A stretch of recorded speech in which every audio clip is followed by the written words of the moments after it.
एकता दिवस परेड मुख्य आयोजन स्थल पर माननीय प्रधानमंत्री श्री नरेंद्र मोदी का आगमन।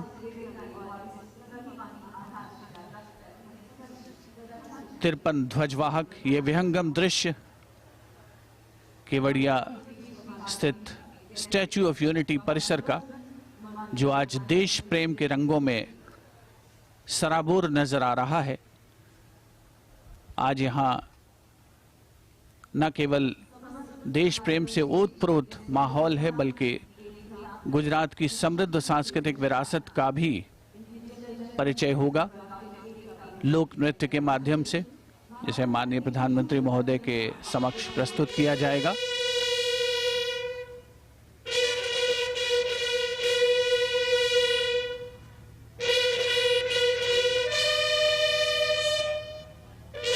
माननीय प्रधानमंत्री श्री नरेंद्र मोदी का स्वागत वरिष्ठ अधिकारियों द्वारा।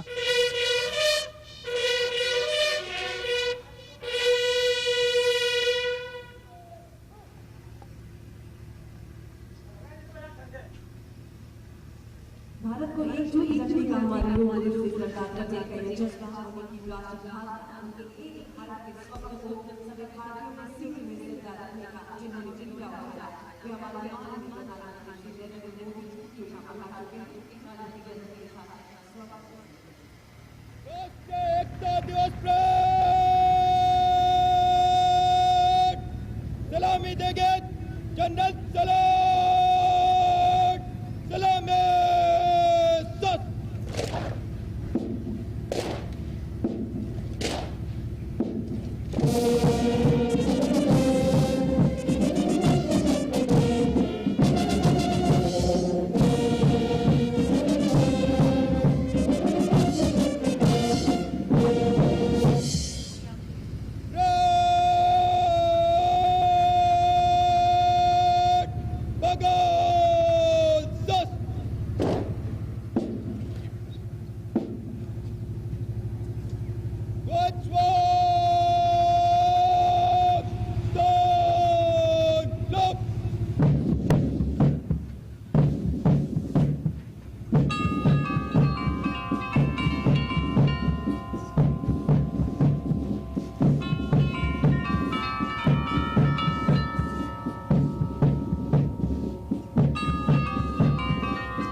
ध्वज वाहकों के हाथों में लहराते यह प्रत्येक ध्वज अपने आप में अनेकों वीर गाथाओं को समेटे हुए देश की एकता एवं अखंडता को बनाए रखने हेतु संकल्पित है।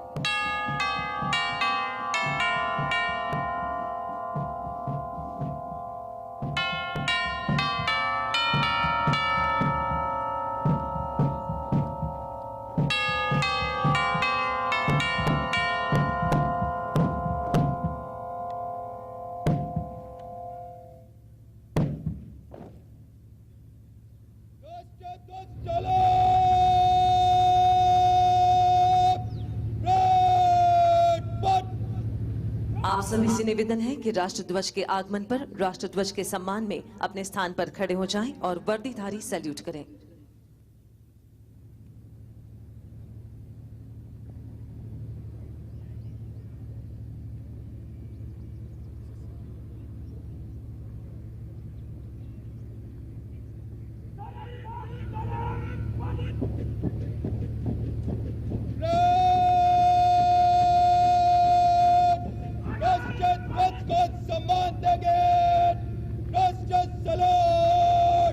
सलामी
विविधताओं से भरे हमारे भारत देश की सच्ची ताकत, सच्ची हिम्मत, सच्ची पहचान ही है एकता।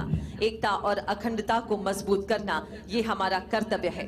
इस वचन को चरितार्थ करने का बीड़ा उठाया है माननीय प्रधानमंत्री श्री नरेंद्र मोदी जी ने, और इसलिए एकता के प्रेरक पूज्य सरदार पटेल की जन्म जयंती को राष्ट्रीय एकता दिवस के तौर पर मनाने का निर्धार किया गया है। आज इस राष्ट्रीय एकता दिवस पर माननीय प्रधानमंत्री महोदय से विनम्र निवेदन करते हैं कि वे यहाँ उपस्थित सभी के साथ पूरे भारत देश को एकता की शपथ दिलवाएं। हम सभी अपने स्थान पर खड़े होंगे, दाहिना हाथ आगे करके शपथ ग्रहण करेंगे। मैं सत्य निष्ठा से शपथ लेता हूं कि मैं राष्ट्र की एकता, अखंडता और सुरक्षा को बनाए रखने के लिए स्वयं को समर्पित करूंगा और अपने देशवासियों के बीच यह संदेश फैलाने का भी भरसक प्रयत्न करूंगा। मैं यह शपथ अपने देश की एकता की भावना से ले रहा हूं, जिसे सरदार वल्लभ भाई पटेल की दूरदर्शिता एवं कार्यों द्वारा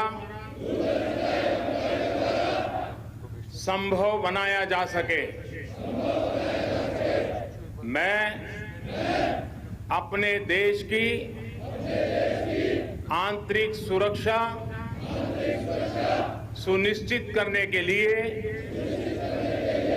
अपना योगदान करने का भी सत्यनिष्ठा से संकल्प करता हूं।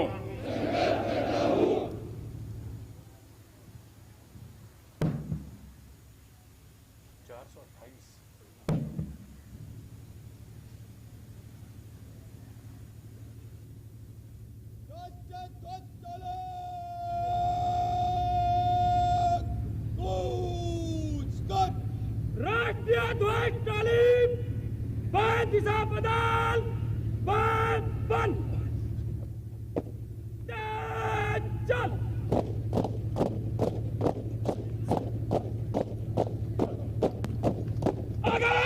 राष्ट्र ध्वज के गान पर हम सभी अपने स्थान पर खड़े होंगे।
राज्य पुलिस एवं सेंट्रल आर्म्ड पुलिस फोर्सेस के ये ध्वज सेवा, शौर्य, कर्तव्य निष्ठा, पराक्रम एवं शहादत का गौरव अपने में समेटे हुए है। इस वर्ष राज्य पुलिस बल के प्रतिनिधि परेड में शामिल नहीं है, किंतु सरदार पटेल के मंत्र को आत्मसात करते हुए राज्य पुलिस बलों की पूर्ति राज्य पुलिस ध्वज वाहक के रूप में सेंट्रल आर्म्ड पुलिस फोर्सेस के जवान कर रहे हैं, जो उस राज्य के निवासी हैं, जो भारतीय संस्कृति की विविधता में एकता के सार तत्व को मूर्त रूप चरितार्थ कर रही है।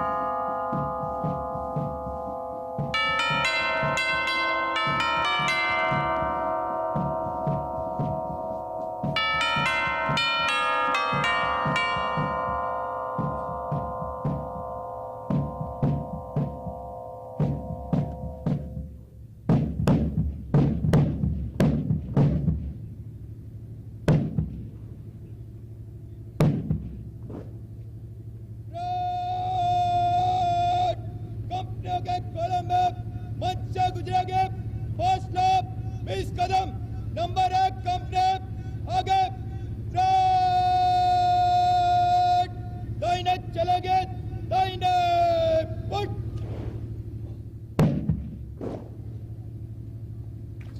और अब पूज्य सरदार की अप्रतिम प्रतिमा के चरणों के समीप मां भारती के ये जाबाज रक्षक देश के प्रति अपने जुनून, शौर्य और अनुशासन से देश के प्रति अपना राष्ट्रभाव प्रदर्शित करेंगे। इस परेड के जरिए अखंड भारत का संदेश देती ये परेड अब मंच की ओर अग्रसर होगी।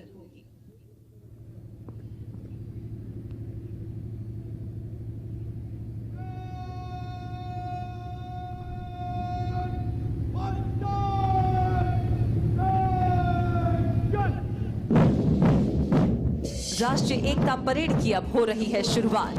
वर्तमान वैश्विक परिदृश्य में कोविड-19 ने हमारी जीवन शैली पर व्यापक असर डाला, किंतु यह महामारी हमारे जोश और हौसले को डिगा न सकी और हम सरदार पटेल की दृढ़ इच्छा शक्ति व दूरदर्शिता से प्रेरित होकर सभी राज्यों की पुलिस बलों व केंद्रीय अर्धसैन्य बलों द्वारा शौर्य प्रदर्शन व परेड की संक्षिप्त प्रस्तुति के साथ उपस्थित हैं। कुछ नशा तिरंगे की शान का है, कुछ नशा मातृभूमि की आन का है।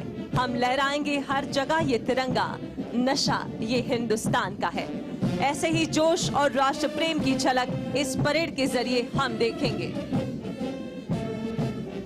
इस परेड का नेतृत्व कर रहे हैं 2018 की बैच के IPS Shri Om Prakash Jat. Bits Pilani graduate Om Prakash किसान परिवार से हैं और वर्तमान में श्री जाट गिर सोमनाथ में एएसपी नियुक्त हैं। श्री ओम प्रकाश जाट के नेतृत्व में ये परेड, जिसमें सबसे पहला दस्ता 53 ध्वज वाहकों का 53 राज्य पुलिस व केंद्रीय अर्धसैनिक बल का प्रतिनिधित्व कर रहे हैं, जिसमें शामिल कई ध्वजों को माननीय राष्ट्रपति जी के द्वारा निशान का सम्मान प्राप्त हुआ है, जिसमें से मेजबान गुजरात राज्य के ध्वज को भी 2019 में निशान का सम्मान प्राप्त हुआ है। दूसरे स्थान पर सीआईएसएफ केंद्रीय सशस्त्र बल के रूप में स्वयं को स्थापित कर 350 इकाइयों को सुरक्षा प्रदान कर रहा है, जिसमें देश के संवेदनशील एवं महत्वपूर्ण संस्थान जो कि अंतर्राष्ट्रीय एवं राष्ट्रीय हवाई अड्डे, sea port, shipyards, atomic energy, VIP security, heritage monuments तथा सरकार की अन्य पीएस यूनिट शामिल है। और अब आ रहे हैं सीमा सुरक्षा बल के जाबाज, जो कश्मीर की बर्फीली चोटियां, राजस्थान के रेगिस्तान, दिन हो या रात बड़ी ही मुस्तैदी से अपने कर्तव्य का निर्वाह करते हैं और अब तक 1094 वीरता पदक हासिल किए हैं। अब अपने कदमों की धमक से शौर्य और निष्ठा का संदेश देता अग्रसर है सीआरपीएफ का ये दस्ता। इन्हें गर्व है अपने बल के इतिहास पर, जिन्होंने सरदार के एक भारत के सपने को साकार करने में अपनी भूमिका निभाई थी। देश में आंतरिक सुरक्षा की जरूरत में राष्ट्र की पहली पसंद सीआरपीएफ के जाबाज योद्धा है। अगला मार्चिंग दस्ता गुजरात राज्य पुलिस के सीधे भर्ती किए गए पुलिस इंस्पेक्टर्स, जो कि वर्तमान में गुजरात पुलिस अकादमी कराई गांधीनगर में प्रशिक्षण ले रहे हैं, commandant DYSP Shri PD Vaghela के नेतृत्व में। मेजबान राज्य गुजरात अपनी विकासशीलता से विश्व में बनाया है, जिसने अपना एक अलग ही मकाम। वैसे गुजरात राज्य सरकार की नीतियों, आदेशों, निर्देशों का पालन कर कानून और व्यवस्था को बनाए रखने में गुजरात पुलिस, जो कि विनम्रता से यहाँ प्रदर्शित कर रही है अपना आतिथ्य भाव। उसके बाद आप देख सकते हैं गुजरात पुलिस का अश्वदल, जिसका नेतृत्व कर रहे हैं police inspector Shri MS Barot. इस दल में 17 घोड़े शामिल हैं और यह अश्वदल वीवीआईपी सुरक्षा, पायलटिंग, दंगा फसाद, पहाड़ी और ग्रामीण इलाकों में तैनात होते हैं। इस अश्वदल ने राष्ट्रीय और अंतर्राष्ट्रीय घोड़सवारी प्रतियोगिता में कई मेडल्स प्राप्त किए हैं। और अब आज की भव्य परेड की शोभा बढ़ाते हुए शाही अंदाज में हर वर्ष राजपथ पर गणतंत्र दिवस परेड में विशेष आकर्षण का केंद्र रहने वाला सीमा सुरक्षा बल का अनूठा ऊंट दस्ता अपने पूरे साजो श्रृंगार सहित आपके सामने से गुजर रहा है, जिस पर सवार है राजसी शान लिए सीमा सुरक्षा बल के रणबांकुरे, जिनके समतुल्य समूचे विश्व में अन्य कोई नहीं। और अब विविध फोर्सेस के ताकत के समान स्पेशल व्हीकल्स का प्रदर्शन, जिसमें सबसे आगे है आरपीएफ का segue, ASC Shri Bhuvnesh IRPFS के नेतृत्व में। सेगवे एक स्वच्छ, प्रदूषण मुक्त और इको फ्रेंडली दोपहिया इलेक्ट्रिक वाहन है। इससे महत्वपूर्ण रेलवे स्टेशन की प्रभावी निगरानी में वृद्धि हुई है और रिस्पांस टाइम कम हुआ है, जिससे आरपीएफ की दक्षता व उत्पादकता में कई गुना वृद्धि हुई है। और अब आपके सामने आईटीबीपी का all terrain vehicle, Bharat Tibet सीमा पुलिस का ऑल टेरेन व्हीकल, जो कि लद्दाख, सिक्किम एवं अरुणाचल प्रदेश के एक्सट्रीम हाई एल्टीट्यूड वाले दुर्गम एवं कठिन क्षेत्र में जवानों द्वारा सीमा पर निगरानी रखने के लिए पेट्रोलिंग के दौरान प्रयोग किया जाता है। इस विशेष वाहन के होने से जवान न केवल शीघ्र बल्कि सुरक्षित रहकर सीमा पर निगरानी रखने की जिम्मेदारी का निर्वहन करते हैं। और अब आ रहे हैं एनडीआरएफ। चाहे कैसी भी भयंकर आपदा हो, एनडीआरएफ की उपस्थिति मात्र राहत और विश्वास का संदेश देती है। एनडीआरएफ का सबसे पहला व्हीकल है MFR vehicle, medical first responder, बचाव टीम तथा फर्स्ट एड के आवश्यक संसाधनों व उपकरणों के अतिरिक्त कोविड-19 के बचाव हेतु पीपीई एवं सभी सामग्रियों से सुसज्जित है एमएफआर। उसके बाद है एफडब्ल्यूआर रिस्पॉन्स व्हीकल, जो है फ्लड वाटर रेस्क्यू व्हीकल, बाढ़ बचाव दल एवं विभिन्न अत्याधुनिक विशेषीकृत उपकरणों, inflatable rubber boat, outboard motor, sonar system, under water victim locating camera, deep diver से सुसज्जित, साथ ही साथ घरेलू सामग्रियों से बने इक्विपमेंट्स का यह है प्रदर्शन उप कमांडेंट श्री A.K. चौबे के नेतृत्व में। अगला वाहन बीएसएफ का mine protected vehicle MPV, deputy commandant Hitesh Chandra की कमान में। उग्रवाद एवं नक्सलवाद प्रभावित इलाकों में एमपीवी कारगर है। 11 टन वजनी यह वाहन अपने वी आकार की विशेष बनावट की वजह से एंटी पर्सनल तथा एंटी टैंक माइंस के साथ 42 किलोग्राम की आईईडी से भी समग्र सुरक्षा प्रदान करता है। और अब अगला वाहन एनएसजी का शेरपा, ब्लैक कैट कमांडो की हाउस इंटरवेंशन टीम के दस्ते के साथ मेजर सोलास वेन के नेतृत्व में। शेरपा एक हल्का 4x4 बख्तरबंद वाहन है, जो हर सतह जैसे रेत, पत्थर, कीचड़ आदि इलाकों में 6 कमांडोज को उनके पेलोड के साथ ले जाने की क्षमता रखता है। इसके पीछे एनएसजी का ही मार्च वाहन, जिस पर लगे हुए dual side by side hydraulic ramp अलग अलग हाइट पर एनएसजी कमांडोज और K9 को बिल्डिंग इंटरवेंशन, हॉस्टेज रेस्क्यू और एंटी हाइजैक ऑपरेशंस में सुगमता प्रदान करता है। और अब आपके सामने से गुजर रहा है ये वाहन, जो है सीआरपीएफ के बुलंद इरादों का फौलादी साथी। एनएसजी के मार्च के बाद critical situation response vehicle CRPF से, जिसका नेतृत्व 7 बार पुलिस वीरता पदक से सम्मानित सहायक कमांडेंट नरेश कुमार एवं प्रवीण नौटियाल कर रहे हैं। अत्याधुनिक उपकरणों से लैस यह बख्तरबंद critical situation response vehicle CSRV Kashmir में किसी भी चुनौती से निपटने में सक्षम है। इसमें लगा thermal imaging camera, drone system, उपद्रवी भीड़ पर काबू पाने के लिए multi barrel launcher, LRAD, PTZ cameras तक हर जरूरत का उपकरण इस वाहन में उपलब्ध है। और ये है गुजरात पुलिस का BDDS व्हीकल। इस वाहन का उपयोग बॉम्ब डिस्पोजल ऑपरेशन के लिए किया जाता है तथा यह इंटरनेट सर्विलेंस सिस्टम और फ्लड लाइट्स लेस है। इस व्हीकल में सर्च इक्विपमेंट, सेफ्टी इक्विपमेंट और डिस्पोजेबल इक्विपमेंट है। बॉम्ब ऑपरेशन के दौरान सीनियर ऑफिसर्स अपने मोबाइल और ऑफिस में टीवी पर लाइव ऑपरेशन दुनिया में कहीं से भी देख सकते हैं। इस तरह का व्हीकल भारत में सर्वप्रथम गुजरात राज्य में अहमदाबाद शहर पुलिस BDDS स्क्वाड के पास है।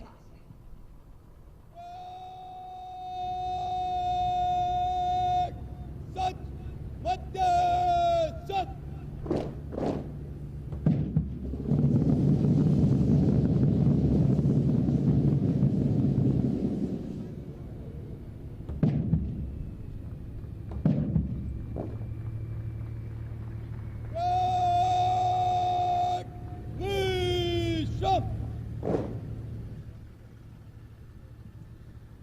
विविध रूप धरने वाली, विश्व सुख सुधा करने वाली, तुम पुरवाई तुम ज्वाला हो, वसुधा का रूप निराला हो। नारी शक्ति के इन विभिन्न रूपों में से पराक्रम को प्रदर्शित करने के लिए सीआरपीएफ की वुमेन वॉरियर्स प्रस्तुत कर रही हैं राइफल ड्रिल। हम सब के लिए यह गर्व की बात है कि सीआरपीएफ की 6 महिला बटालियन की वुमेन वॉरियर्स पूरे देश में पुरुषों के साथ कंधे से कंधा मिलाकर देश की सेवा कर रही है। आपको यह जानकर अत्यंत हर्ष होगा कि वीरता के लिए अनेक पुरस्कार प्राप्त करने के अलावा सीआरपीएफ की इन विमेन वॉरियर्स के पास यूनाइटेड नेशंस पीसकीपिंग मिशन में जाने वाले विश्व के प्रथम ऑल वुमेन कंटिजेंट होने का भी गौरव प्राप्त है। अपने शौर्य, अनुशासन, संतुलन और तालमेल को एक सूत्र में पिरोकर आपके सामने सीआरपीएफ वुमेन वॉरियर्स का राइफल ड्रिल प्रदर्शन।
सीआरपीएफ की वुमेन वॉरियर्स अनुशासन और आपसी तालमेल से कंधे से कंधा मिलाकर किसी भी कार्य को बड़ी ही खूबसूरती और सरलता से किया जाता है, जिसका बेनमून उदाहरण था ये राइफल ड्रिल सीआरपीएफ की विमेन वॉरियर्स के द्वारा।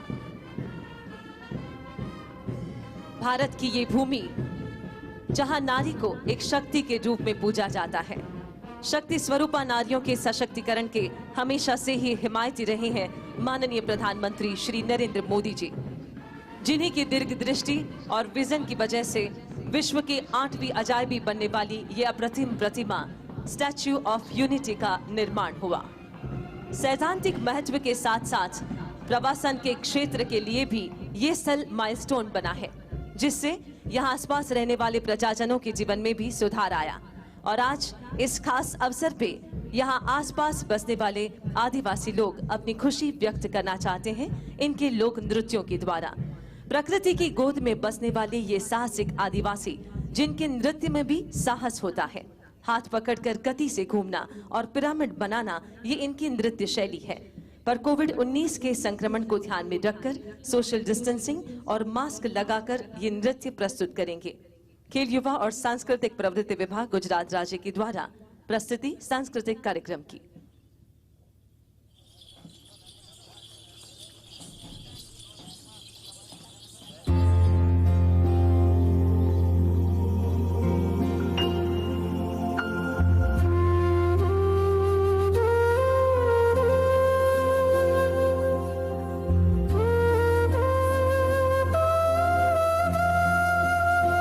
राठवा नृत्य, मेवासी नृत्य, डांगी नृत्य, साग बारा का होली नृत्य और दाहोद के होली नृत्य की प्रस्तुति यहाँ से इन आदिवासी कलाकारों के द्वारा उनके त्योहारों में और ज्यादातर लोक उत्सवों में उनकी खुशी व्यक्त कर रही है लोक नृत्य के द्वारा।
आदिकाल से घने जंगल और दुर्गम पहाड़ी प्रदेश के बीच रहने वाले आदिवासी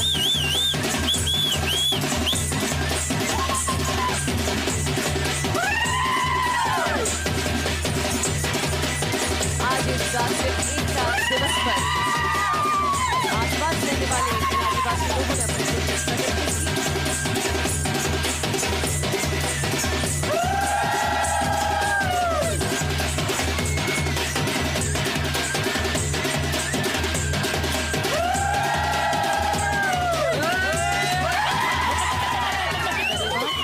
आदिकाल से घने जंगल और दुर्गम पहाड़ी प्रदेश के बीच रहने वाले ये साहसिक आदिवासी गुजरात में रहने वाले आदिवासी समाज के लोग पारंपरिक और वैविध्य नृत्य के लिए प्रचलित हैं और यही विशिष्ट नृत्य हमने यहाँ पर देखा। मास्क पहनकर और एक दूसरे को स्पर्श किए बिना ये आदिवासी नृत्यों की प्रस्तुति अत्यंत सराहनीय थी। आज राष्ट्रीय एकता दिवस। सरदार वल्लभ भाई पटेल एक ऐसा अकिंचन व्यक्तित्व, पूरी दुनिया के यही एकमात्र ऐसे उप प्रधानमंत्री थे जिनकी मृत्यु पर उनकी जमा राशि थी सिर्फ 263 रुपए, जिसने अपना सारा जीवन राष्ट्र के लिए न्यौछावर कर दिया। वे लौह पुरुष भी इसलिए कहलाए क्योंकि उनकी कर्तव्य निष्ठा, उनका शिस्त, उनका अनुशासन भी लोहे की तरह सख्त था। इस प्रतिमा के आधार स्तंभ में भले ही लोहा हो, पर हमारे सरदार की प्रतिभा के आधार स्तंभ थे सादगी, त्याग, निस्वार्थ वृत्ति और चारित्र्य। ऐसे कर्मयोगी राजपुरुष को हम देख तो नहीं पाए, लेकिन आज इन्हीं की प्रतिमा के सन्मुख हैं। तब आइए उन्हीं की वाणी सुनकर उनकी साक्षात उपस्थिति को महसूस करते हैं। 12 अक्टूबर 1947 को दशहरे के उपलक्ष्य में भाषण देते हुए उन्होंने संगठित हिंदुस्तान का आह्वान किया। दुनिया भर में जितना इल्म है उससे ज्यादा हमारे लोग में दिमाग है, लेकिन हम संगठित चल नहीं सकते हैं। व्यक्तिगत अलग अलग अपनी राय रखते हैं, वो नहीं चलना चाहिए। हमें समाज को संगठित करना चाहिए। तो वो चीज करने के लिए पहले तो हमारे आज कोई भी झगड़ा का काम हो, फिसाद का काम हो, टंटा का काम हो, छोड़ देना चाहिए। 5 साल काम कर लो। और हम लोग तो अब जरीफ हुए, बुढ़े हुए, हमारा काम तो एक गुलामी में से छोड़ाना था, वो तो पूरा हो गया। लेकिन उठाने के लिए नौजवान तैयार न हो तो फिर बहुत मुश्किल हो जाए। तो ये नहीं है कि हमारे नौजवानों में दिमाग नहीं है, दिमाग तो बहुत है, तेज है, ज्यादा तेज हो गया, उससी मुसीबत होती है। जितना हो जाती तेज, इससे ज्यादा हो जाती है। तो हर चीज में हम एक प्रकार की सबकी गलती निकालने का हमारा दिमाग आगे चलता है। तो एक क्रिटिकल दृष्टि हमने बनाई है कि हर चीज की चेष्टा करनी, टीका करनी, टिप्पण करना है उसके पर, लेकिन हमें प्रैक्टिकल चीज, कोई व्यवहारू चीज करनी हो तो फिर किताब देखते हैं, किताब में क्या लिखा है, उससे काम नहीं होता। तो हाथ पर चलाने की बात है। तो जो व्यापारी लोग, जो धनिक लोग हैं, उनके साथ हमें ये जो इनके पास इल्म है वो इल्म भी हमें लेना पड़ेगा और उनका साथ लेना पड़ेगा कि तुम आओ भाई, मुल्क तुम्हारा है और मुल्क में आज तो बहुत मैदान पड़ा है, उसमें जितना काम आप करो, परदेशियों के समय में करते थे, इससे ज्यादा करने का मौका आपको मिलेगा। वो हमसे डरते हैं, हमारा उसको भरोसा नहीं है, हम उनका भरोसा नहीं करते। इस तरह से काम नहीं चलेगा। उनका एक दूसरे का विश्वास पैदा करना चाहिए, तब काम चल सकता है। तो मजदूर का धनिकों के साथ झगड़ा और ये जो और लोग हैं वो आपस में झगड़ा करे, प्रांत प्रांत का झगड़ा, कि हम इस तरह से आपस में सब झगड़ा करता रहे। तो हमारा काम ये है कि हम हिंदुस्तान में कोई भी प्रांत के पड़े हैं, हम हिंदुस्तानी है और हमारा प्रथम कर्तव्य हिंदुस्तान की हिफाजत, हिंदुस्तान की रक्षा और हिंदुस्तान की आजादी को तो उसकी अच्छी तरह से शोभे दीपे इस तरह से बनाना। तो सबको साथ लेके ऐसे राष्ट्र के पर्व पर जो पहले हमें जब आजाद थे जो खुशहाली थी, उसी प्रकार की खुशहाली हो, प्रकार मुल्क को उठाना हो, मिलजुल कर काम करना है। बिखरे फूलों को मिलाकर जिसने बनाया ये चमन, वैसे सरदार को आज शत शत नमन। धरती से लेकर आसमां तक भारत ने अपने लिए न एक नया इतिहास रचा है, बल्कि भविष्य के लिए राष्ट्र एकता की प्रेरणा का गगनचुंबी आधार भी तैयार किया है, जो है स्टैच्यू ऑफ यूनिटी। हमारे सरदार को एक सच्ची श्रद्धांजलि। देश की एकता के प्रति जोश और उमंग से भरे आज के इस राष्ट्रीय एकता दिवस पर अब अगला जो क्षण है जो हम सभी के लिए बड़ा ही दिल धड़क और रोमांचक होने वाला है। आज जहां हमने इस एकता परेड के जरिए हमारे देश की सीमा सुरक्षा और आंतरिक सुरक्षा देने वाले जाबाजों की निष्ठा और ताकत देखी, तो साथ ही में हिंदुस्तान के इस खुले आसमान में हमारी सुरक्षा निश्चित करने के लिए पहरा दे रहे भारतीय वायुसेना के फाइटर एयरक्राफ्ट कुछ ही क्षणों में यहां से गुजरेंगे और हमें भारतीय वायुसेना की ताकत का परिचय देंगे। आज राष्ट्रीय एकता दिवस पर सरदार को सलामी देने का ये जज्बा है इंडियन एयरफोर्स का। आप सभी आपके सामने ये किले की भव्य दीवार भी देख रहे हैं। स्टैच्यू ऑफ यूनिटी की विशाल गगनभेदी प्रतिमा के सम्मुख इस परेड मैदान में ये दीवार, ये प्राचीर है जूनागढ़ किले की। यह प्रतिबिंब लगभग 2300 वर्षों का इतिहास समेटे वर्तमान को एकीकृत भारत का गौरवशाली प्रतीक है। भारत की आजादी की घोषणा के साथ ही भारत के एकीकरण की विशाल चुनौती सरदार पटेल के सम्मुख थी। जूनागढ़ के तत्कालीन नवाब जूनागढ़ को पाकिस्तान में मिलाना चाहते थे, किंतु जूनागढ़ रियासत की समस्त जनता भारत के साथ रहना चाहती थी। सरदार पटेल की दृढ़ इच्छा शक्ति व कूटनीति के परिणाम स्वरूप राजनैतिक अड़चनों के बावजूद 20 फरवरी 1948 को जूनागढ़ भारत का अभिन्न अंग बन गया। जनता की भावनाओं का सम्मान करते हुए तमाम चुनौतियों के बावजूद भी जूनागढ़ का भारत में विलय करके सरदार पटेल ने भौगोलिक एकीकरण के साथ साथ भावनात्मक एकता का भी बीज बोया।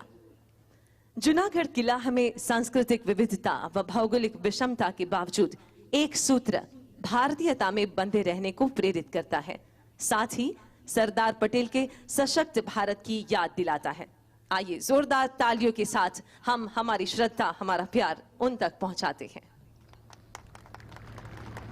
और अब कुछ ही क्षणों में स्टैच्यू ऑफ यूनिटी, जिसे सलामी देने के लिए इंडियन एयरफोर्स के जगुआर फाइटर एयरक्राफ्ट 3 एयरक्राफ्ट यहां से गुजरेंगे। जगुआर फाइटर एयरक्राफ्ट का होगा फ्लाई पास्ट। हमारे देश की ओर हम सबके गौरव के समान समग्र विश्व में सबसे ऊंची ये प्रतिभा और विश्व की सबसे ऊंची ये बेनमून प्रतिमा, जिसे सलामी देगा इंडियन एयरफोर्स का जगुआर एयरक्राफ्ट। ये 3 एयरक्राफ्ट जो जामनगर एयर स्टेशन से उड़ान भर चुके हैं। 600 किलोमीटर का ये जो अंतर है वो सिर्फ 40 मिनट में वो तय करके कुछ ही क्षणों में यहाँ पर इस आसमान में होंगे। ये जगुआर लड़ाकू विमान है जो स्ट्राइकर प्लेन्स हैं, जो कहीं पर भी दुश्मनों के विस्तार में 1400 किलोमीटर तक अंदर जाकर स्ट्राइक करने के लिए भी कैपेबल है। आप स्टैच्यू की ओर देख सकते हैं जगुआर फाइटर एयरक्राफ्ट। इसी के साथ जिन्होंने आज राष्ट्रीय एकता दिवस पर सलामी दी हमारे सरदार को, जोरदार तालियों से हम सभी हमारी वायुसेना का, इंडियन एयरफोर्स का अभिवादन करें। बहुत बहुत धन्यवाद। भारत देश के अनमोल इतिहास का गौरव जिनके दिल में है, भारत देश के अमूल्य वर्तमान का श्रेष्ठ नेतृत्व जिनके हाथों में है और भारत देश के सुनहरे भविष्य की सही दिशाएं जिनके जहन में है, भारत की काया पलट करने वाले ये राजपुरुष सरदार के विचारों और सिद्धांतों को आत्मसात कर देश के प्रति सदैव समर्पित हमारे राष्ट्र रत्न, हमारे माननीय प्रधानमंत्री श्री नरेंद्र मोदी जी। आइए तालियों के गर्जन के साथ इनका स्वागत करते हैं आज राष्ट्रजोग संबोधन के लिए।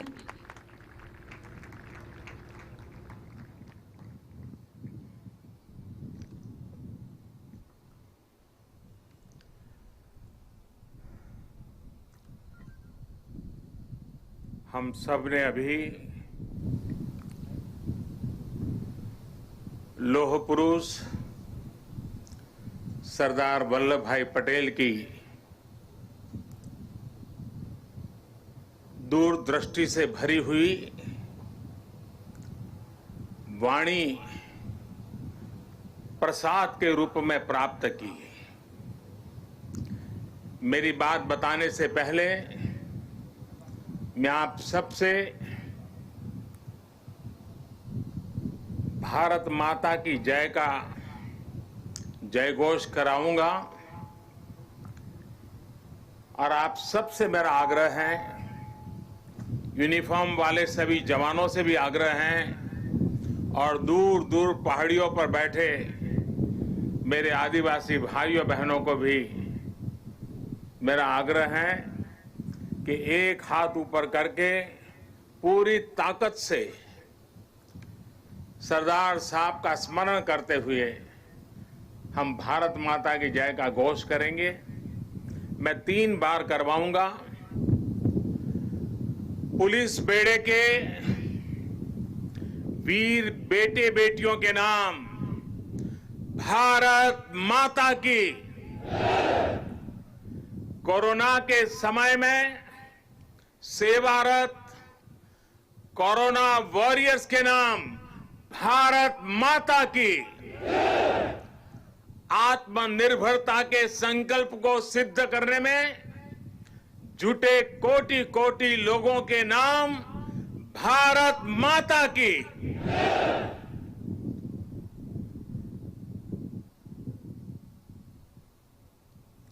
मैं कहूंगा सरदार पटेल, आप लोग 2 बार बोलेंगे, अमर रहे, अमर रहे। सरदार पटेल, सरदार पटेल, सरदार पटेल। सभी देशवासियों को सरदार वल्लभ भाई पटेल की जन्म जयंती की बहुत बहुत शुभकामनाएं। देश की सैकड़ों रियासतों को, राजे रजवाड़ों को एक करके देश की विविधता को आजाद भारत की शक्ति बनाकर सरदार पटेल ने हिंदुस्तान को वर्तमान स्वरूप दिया। 2014 में हम सभी ने उनके जन्मदिन को भारत की एकता के पर्व के रूप में मनाने की शुरुआत की थी। इन 6 वर्षों में देश ने गांवों से लेकर महानगरों तक, पूरब से पश्चिम तक, कश्मीर से कन्याकुमारी तक सभी ने एक भारत श्रेष्ठ भारत के संकल्प को पूरा करने का प्रयास किया है। आज एक बार फिर यह देश मां भारती के महान सपूत को, देश के लौह पुरुष को श्रद्धा सुमन समर्पित कर रहा है। आज एक बार फिर यह देश सरदार पटेल की इस गगनचुंबी प्रतिमा के सानिध्य में, उनकी छाया में देश की प्रगति के महायज्ञ का अपना प्राण दोहरा रहा है।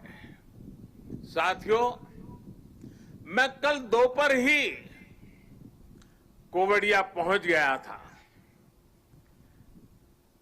और केवड़िया पहुंचने के बाद कल से लेकर अब तक यहां केवड़िया में जंगल सफारी पार्क, एकता मॉल, चिल्ड्रन न्यूट्रिशन पार्क, आरोग्य वन जैसे अनेक नए स्थलों का लोकार्पण हुआ है। बहुत ही कम समय में सरदार सरोवर डैम के साथ जुड़ा हुआ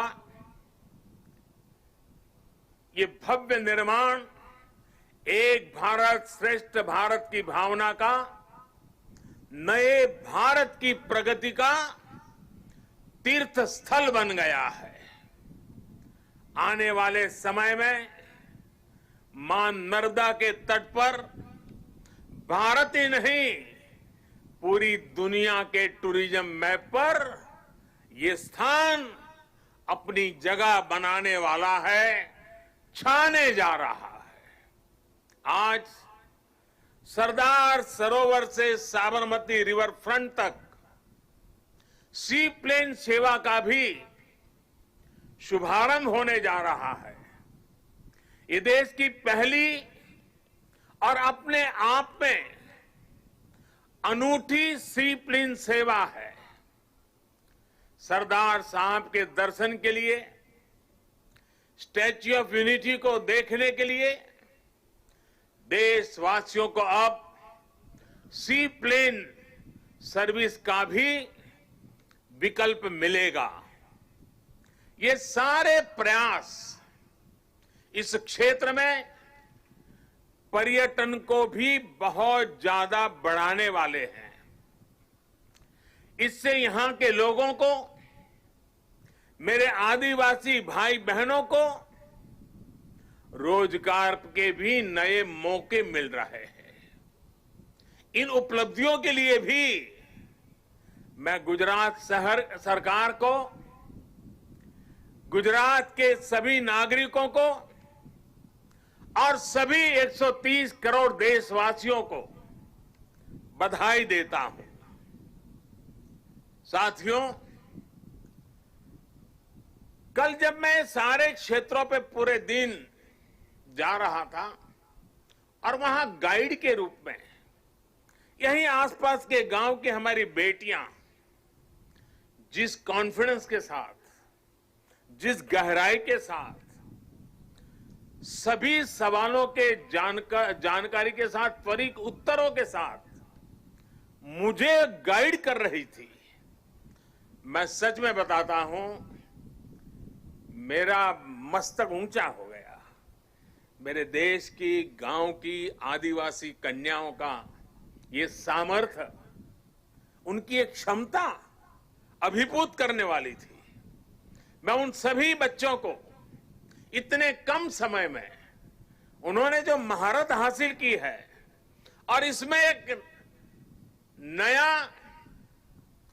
एक प्रकार से एक्सपर्टाइज को जोड़ा है, प्रोफेशनलिज्म को जोड़ा है, मैं उनको भी आज हृदय से मेरी इन आदिवासी बेटियों को बहुत बहुत बधाई देता हूं। साथियों, ये भी अद्भुत संयोग है कि आज ही महर्षि वाल्मीकि जयंती भी है। आज हम भारत की जिस सांस्कृतिक एकता का दर्शन करते हैं, जिस भारत को अनुभव करते हैं, उसे और जीवंत और ऊर्जावान बनाने का काम सदियों पहले आदि कवि महर्षि वाल्मीकि ने ही किया था। भगवान राम के आदर्श, राम के संस्कार अगर आज भारत के कोने कोने में हमें एक दूसरे से जोड़ रहे हैं, तो इसका बहुत बड़ा श्रेय भी महर्षि वाल्मीकि जी को ही जाता है। राष्ट्र को, मातृभूमि को सबसे बढ़कर मानने का महर्षि वाल्मीकि का जो उद्घोष था, जननी जन्म भूमिश्च स्वर्गादपि गरीयसी, ये जो मंत्र था, वही आज राष्ट्र प्रथम, इंडिया फर्स्ट का उस संकल्प का मजबूत आधार है। मैं सभी देशवासियों को महर्षि वाल्मीकि जयंती के भी हृदय से हार्दिक शुभकामनाएं देता हूं। साथियों, तमिल भाषा के महाकवि और स्वतंत्र सेनानी सुब्रमण्यम भारती ने लिखा था, मन्नुम इमयमले अंगल मलइये मालिल मिदुदु पोल परिधु इल्लेये इन्नरू नीर गंगे आरेंगेल आरे इंगिथन मानबीर एदिरेदु वेरे पन्नरूम उपनिट नुल्लेंगल नुले पार मिसे एधोरु नुल इधु बोले पोन नोलिर भारत नांडेगल नाडे पोट रुवोम इंगते एमक्की कल्लेइडे सुब्रमण्यम भारती जी की जो कविता है, उसका भावार्थ हिंदी में जो मिलता है, दूर सुदूर क्षेत्रों के बारे में जो वर्णन है, वो भी इतना ही प्रेरक है। सुब्रमण्यम भारती जी ने जिस भाव को प्रकट किया है, दुनिया की सबसे पुरातन भाषा तमिल भाषा में किया है, और क्या अद्भुत मां भारती का वर्णन किया है। सुब्रमण्यम भारती जी के उस कविता के भाव है, चमक रहा उत्तुंग हिमालय, चमक रहा उत्तुंग हिमालय, यह नगराज हमारा ही है। जोड़ नहीं धरती पर जिसका, जोड़ नहीं धरती पर जिसका, वह नगराज हमारा ही है। नदी हमारी ही है गंगा, प्लावित करती मधुरस धारा, बहती है क्या कहीं और भी ऐसी पावन कलकल धारा। सम्मानित जो सफल विश्व में, सम्मानित जो सफल विश्व में, महिमा जिनकी बहुत रही है। अमर ग्रंथ वे सभी हमारे, अमर ग्रंथ वे सभी हमारे, उपनिषदों का देश यही है। गाएंगे यश हम सब इसका, गाएंगे यश हम सब इसका, यह है स्वर्णिम देश हमारा। आगे कौन जगत में हमसे, गुलामी के कालखंड में भी सुब्रमण्यम भारती जी का विश्वास देखिए, वो भाव प्रकट करते हैं, आगे कौन जगत में हमसे, आगे कौन जगत में हमसे, यह है भारत देश हमारा, यह है भारत देश हमारा।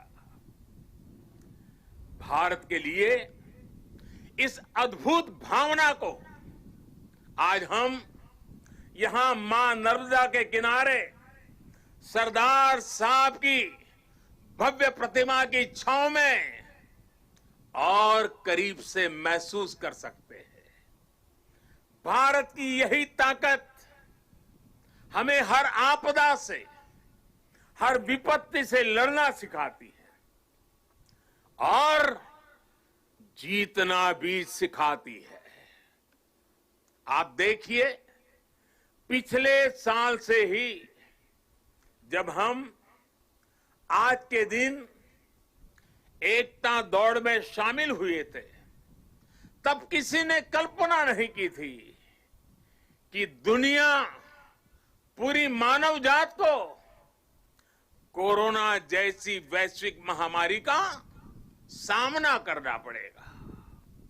ये आपदा अचानक आई, इसने पूरे विश्व में मानव जीवन को प्रभावित किया है, हमारी गति को प्रभावित किया है। लेकिन इस महामारी के सामने देश ने, 130 करोड़ देशवासियों ने जिस तरह अपने सामूहिक सामर्थ्य को, अपनी सामूहिक इच्छा शक्ति को साबित किया है, वह अभूतपूर्व है। इतिहास में उसकी कोई मिसाल नहीं है। कोरोना वॉरियर्स के सम्मान में 130 करोड़ देशवासियों ने एक होकर कश्मीर से कन्याकुमारी, लेह से लक्षद्वीप, अटक से कटक, कच्छ से कोहिमा, त्रिपुरा से सोमनाथ, 130 करोड़ देशवासियों ने एक होकर जो जज्बा दिखाया, एकता का जो संदेश दिया, उसने 8 महीने से हमें इस संकट के सामने जूझने की, लड़ने की और विजय पथ पर आगे बढ़ने की ताकत दी है। देश ने उनके सम्मान के लिए दिए जलाए, सम्मान व्यक्त किया। हमारे कोरोना वॉरियर्स, हमारे अनेक पुलिस के होनहार साथियों ने दूसरों का जीवन बचाने के लिए अपने जीवन का बलिदान दे दिया। आजादी के बाद मानव सेवा के, सुरक्षा के लिए जीवन देना इस देश के पुलिस बेड़े की विशेषता रही है। करीब 35,000 मेरे पुलिस बेड़े के जवानों ने आजादी के बाद बलिदान दी है, लेकिन इस कोरोना कालखंड में सेवा के लिए, दूसरे की जिंदगी बचाने के लिए मेरे पुलिस के बेड़े के जवानों ने, कईयों ने सेवा करते करते खुद को ही समर्पित कर दिया। इतिहास कभी इस स्वर्णिम पल को कभी भुला नहीं सकेगा और पुलिस बेड़े के जवानों को ही नहीं, 130 करोड़ देशवासियों को पुलिस बेड़े के वीरों के एक समर्पण भाव को हमेशा नतमस्तक होने के लिए प्रेरित करेगा।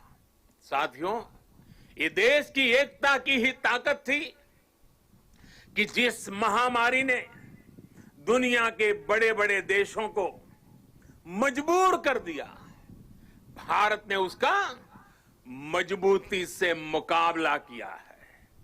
आज देश कोरोना से उभर भी रहा है और एकजुट होकर आगे भी बढ़ रहा है। ये वैसे ही एकजुटता है जिसकी कल्पना लौह पुरुष सरदार वल्लभ भाई पटेल ने की थी। हम सभी की ये एकजुटता कोरोना के इस संकट काल में लौह पुरुष सरदार वल्लभ भाई पटेल को सच्ची श्रद्धांजलि है। साथियों, विपदाओं और चुनौतियों के बीच भी देश ने कई ऐसे काम किए हैं जो कभी असंभव मान लिए गए थे।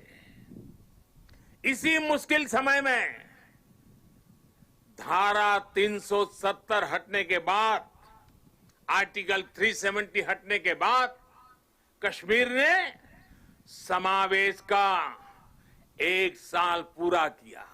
31 अक्टूबर को ही, आज से 1 साल पहले ये कार्यरत हुआ था। सरदार साहब जीवित थे, बाकी राजे रजवाड़ों के साथ ये काम भी अगर उनके जिम्मे होता तो आज इतने सारा आजादी के इतने वर्षों के बाद ये काम करने की नौबत मुझ पे नहीं आती। लेकिन सरदार साहब का वो काम अधूरा था। उन्हीं की प्रेरणा से 130 करोड़ देशवासियों को उस कार्य को भी पूरा करने का सौभाग्य मिला है। कश्मीर के विकास में जो बाधाएं आ रही थी, उन्हें पीछे छोड़कर अब कश्मीर विकास के नए मार्ग पर बढ़ चुका है। चाहे नॉर्थ ईस्ट में शांति की बहाली हो या नॉर्थ ईस्ट के विकास के लिए उठाए जा रहे कदम, आज देश एकता के नए आयाम स्थापित कर रहा है। सोमनाथ के पुनर्निर्माण सरदार पटेल ने भारत के सांस्कृतिक गौरव को लौटाने का जो यज्ञ शुरू किया था, उसका विस्तार देश ने अयोध्या में भी देखा है। आज देश राम मंदिर पर सुप्रीम कोर्ट के फैसले का साक्षी बना है और भव्य राम मंदिर को बनते भी देख रहा है। साथियों, आज हम 130 करोड़ देशवासी मिलकर एक ऐसे राष्ट्र का निर्माण कर रहे हैं जो सशक्त भी है और सक्षम भी हो, जिसमें समानता भी हो और संभावनाएं भी हो। सरदार साहब भी कहते थे, और सरदार साहब के शब्द हैं, दुनिया का आधार किसान और मजदूर है। मैं सोचता हूं कि कैसे किसानों को गरीब और कमजोर ना रहने दूं, कैसे उन्हें मजबूत करूं और ऊंचा सिर करके चलने वाला बना दूं। सरदार साहब का ये सपना था, वो कहते थे।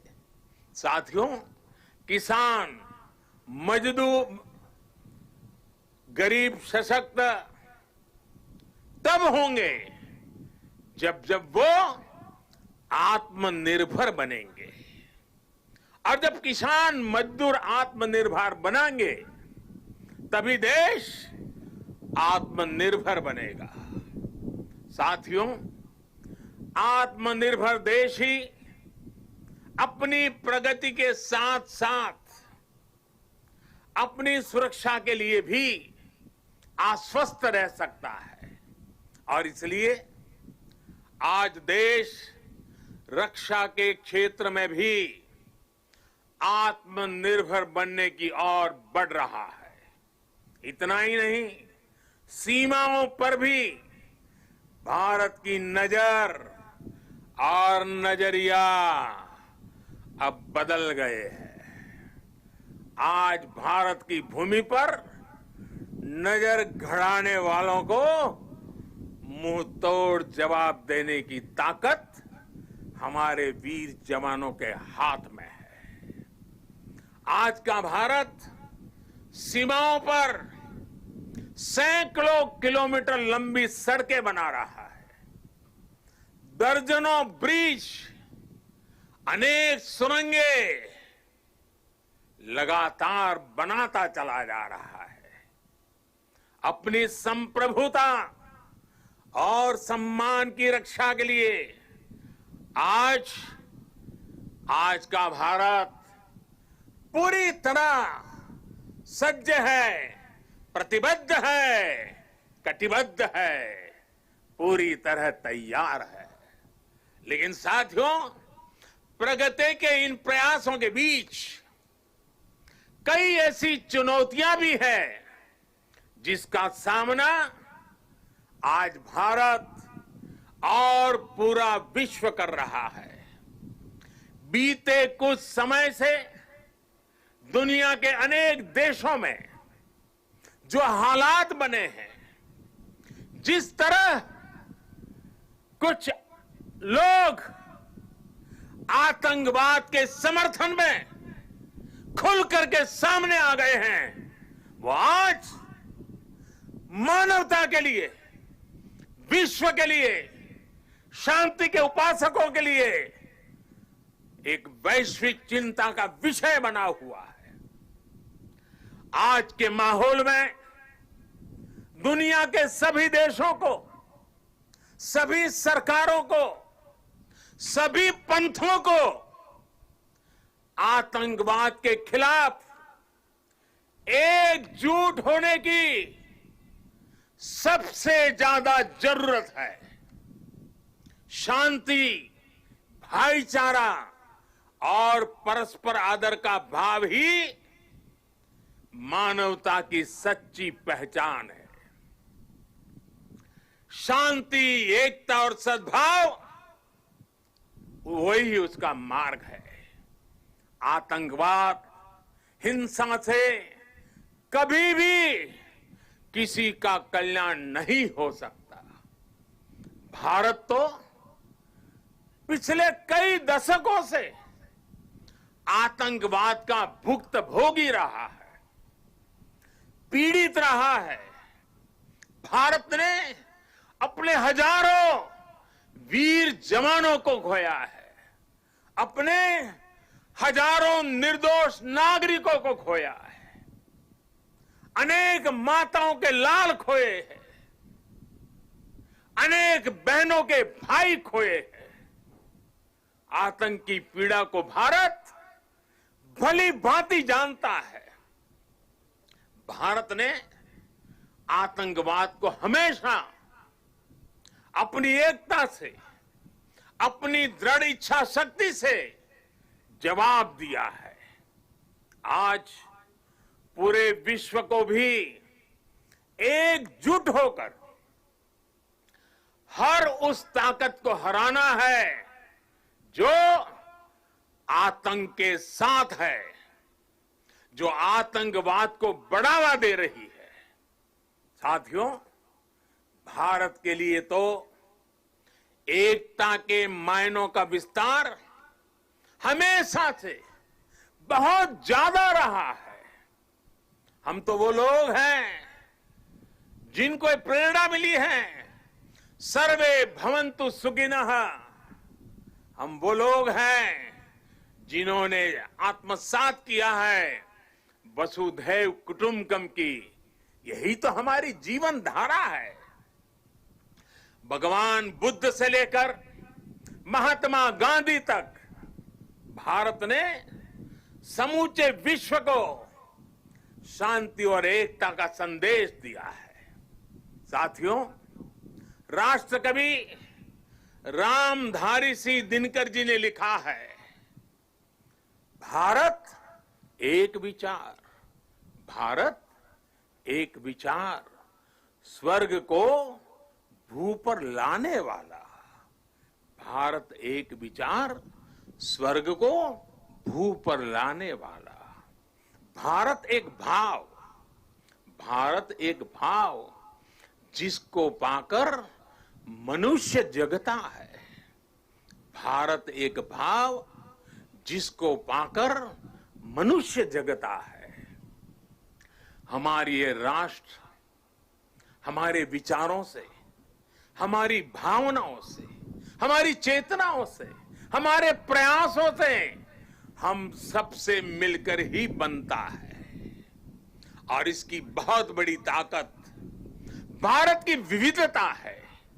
इतनी बोलियां, इतनी भाषाएं, अलग अलग तरह के परिधान, खान पान, रीति रिवाज, मान्यताएं, ये किसी और देश में मिलना मुश्किल है। हमारे वेद वाक्यों में भी कहा गया है, जन्म बिभ्रति बहुधा विवाचसम, नाना धर्माणम पृथ्वी यथोकसम, सहस्त्रम धारा द्रविणस्य में, दुहा ध्रुवेव धनुरन प्रस्फुरंती। अर्थात हमारी ये मातृभूमि अलग अलग भाषाओं को बोलने वाले, अलग अलग आचार विचार व्यवहार वाले लोगों को एक घर के समान धारण करती है। इसलिए हमारी ये विविधता ही हमारा अस्तित्व है। इस विविधता में एकता को जीवंत रखना ही राष्ट्र के प्रति हमारा कर्तव्य है। हमें याद रखना है कि हम एक हैं तो हम अपराजेय हैं, हम एक हैं तो हम असाधारण हैं, हम एक हैं तो हम अद्वितीय हैं। लेकिन साथियों, हमें ये भी याद रखना है कि भारत की ये एकता, ये ताकत दूसरों को खटकती भी रहती है। हमारी इस विविधता को ही वो हमारी कमजोरी बनाना चाहते हैं। हमारी इस विविधता को आधार बनाकर वो एक दूसरे के बीच खाई बनाना चाहते हैं। ऐसी ताकतों को पहचानना जरूरी है। ऐसी ताकतों से हर भारतीय को बहुत ज्यादा सतर्क रहने की जरूरत है। साथियों, आज यहां जब मैं अर्धसैनिक बलों की परेड देख रहा था, आप सभी के अद्भुत कौशल्य को देख रहा था, तो मन में एक और तस्वीर भी थी। ये तस्वीर थी पुलवामा हमले की। उस हमले में हमारे पुलिस बेड़े के हमारे जो वीर साथी शहीद हुए, वो अर्धसैनिक बेड़े के ही थे। देश कभी भूल नहीं सकता कि जब अपने वीर बेटों के जाने से पूरा देश दुखी था, तब कुछ लोग उस दुख में शामिल नहीं थे। वो पुलवामा हमले में भी अपना राजनीतिक स्वार्थ खोज रहे थे, अपना राजनीतिक स्वार्थ देख रहे थे। देश भूल नहीं सकता कि तब कैसी कैसी बातें कही गई, कैसे कैसे बयान दिए गए। देश भूल नहीं सकता कि जब देश पर इतना बड़ा घाव लगा था, तब स्वार्थ और अहंकार से भरी भद्दी राजनीति कितने चरम पर थी। और उस समय उन वीरों की तरफ देखते हुए मैंने विवादों से दूर रह करके सारे आरोपों को झेलता रहा, भद्दी भद्दी बातों को सुनता रहा।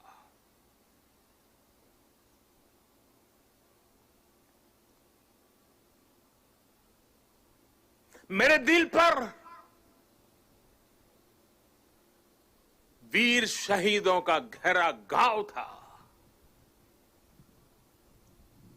लेकिन पिछले दिनों पड़ोसी देश से जो खबरें आई है, जिस प्रकार वहां की संसद में सत्य स्वीकारा गया है, उसने इन लोगों के असली चेहरों को देश के सामने ला दिया है।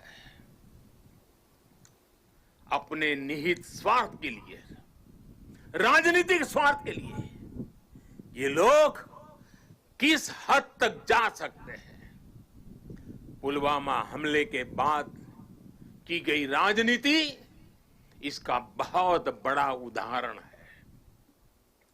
मैं ऐसे राजनीतिक दलों से, ऐसे लोगों से आग्रह करूंगा, और आज के समय में जरा विशेष आग्रह करूंगा, और सरदार साहब के प्रति अगर आपकी श्रद्धा है तो इस महापुरुष की इस विराट प्रतिमा के सामने से आपको आग्रह करूंगा कि देश हित में,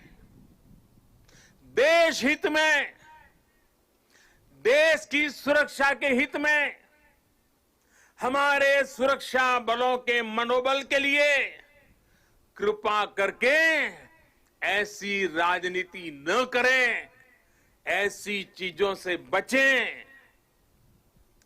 अपने स्वार्थ के लिए जाने अनजाने आप देश विरोधी ताकतों की उनके हाथों में खेलकर, उनका मोहरा बनकर न आप देश का हित कर पाएंगे और न ही अपने दल का।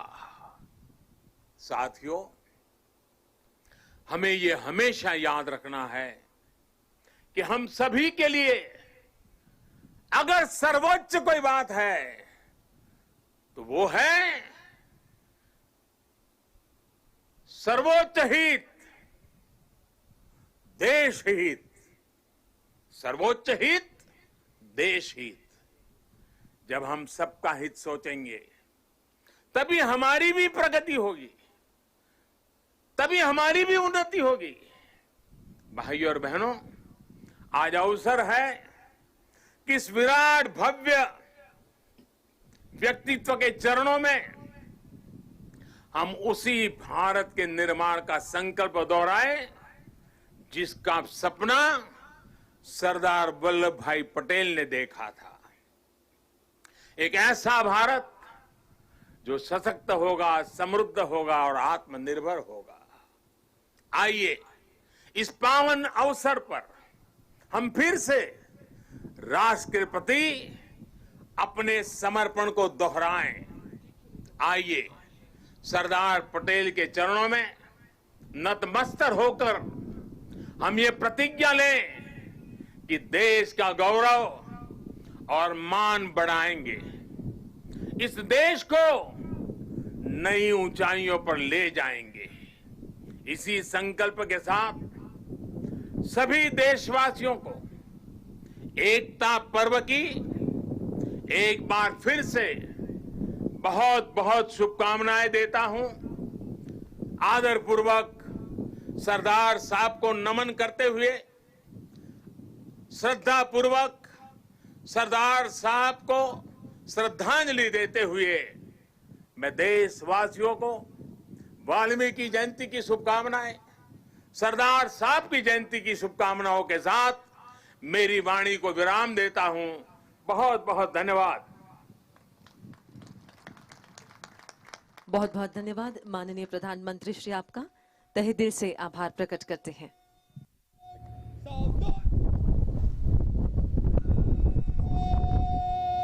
मुख्य अतिथि महोदय को हर्ष ध्वनि देंगे। मुख्य अतिथि महोदय की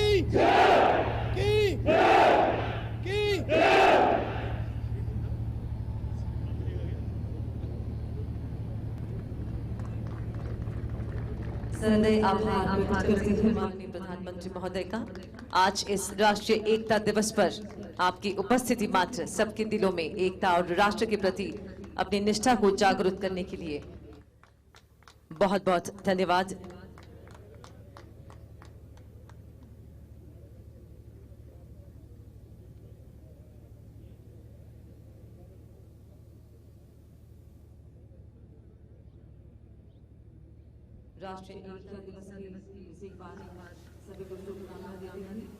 एकता दिवस परेड में माननीय प्रधानमंत्री शामिल हुए और उनका ओजपूर्ण संबोधन,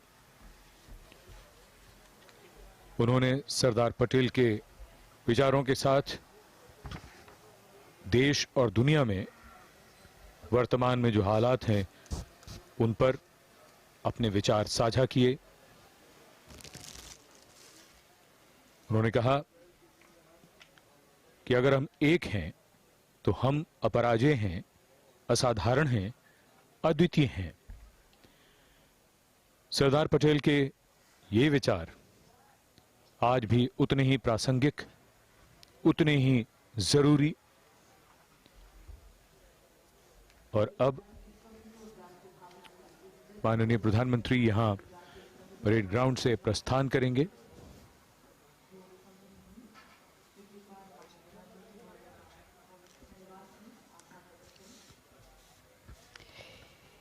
In our faith, we follow in someone's steps.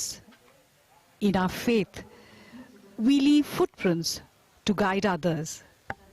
This is the principle of discipleship. The Honorable Prime Minister Shri Narendra Modi will share what he has imbibed from Sardar Patel's life and philosophy with officer trainees who belong to various civil services that are currently undergoing the 95th Foundation course at Lal Bahadur Shastri National Academy of Administration. As he departs from the parade ground,